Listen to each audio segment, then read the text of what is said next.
کون تھا یہ شخص؟ یہ جو کوئی بھی تھا اس کا اذلان نہیں ہو سکتا تھا، اس کے دل نے کہا تھا۔ اذلان اس کے ہونٹوں نے جنبش کی تھی۔ بریرہ کے پیروں تلے سے زمین نکل گئی تھی۔ آخر اس کا عشق، اس کی سانسوں سے جڑا شخص اپنی سانسیں گوائے لیٹا تھا۔ بریرہ 2 قدم پیچھے کوئی، اپنے کانپتے ہاتھوں کو اپنے چہرے پر رکھا اور شدت غم سے اتنی زور سے چیخی کہ وہاں پر موجود لوگوں کے رونگٹے کھڑے ہو گئے۔ زین، شاویز، سمیر اور زامن سمیت سب لوگ اسے حیرانی سے دیکھنے لگے۔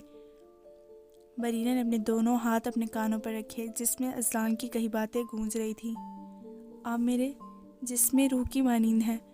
اگر آپ مجھ سے جدا ہوں گی تو میرا جسم بے جان ہو جائے گا۔ ہو سکتا ہے چند دنوں میں مر جاؤں۔ آپ کی جدائی مجھے بے جان کر دے گی۔ نہیں نہیں، بریرہ ایک بار پھر چیخی تھی۔ وہ جنازے کے قریب بیٹھ گئی۔ زامن اسے سہارا دینے کے لیے اس کے پاس بیٹھ گیا۔ اذلان، میں نے خود سے دور جانے کا کہا تھا، سب سے دور جانے کا نہیں۔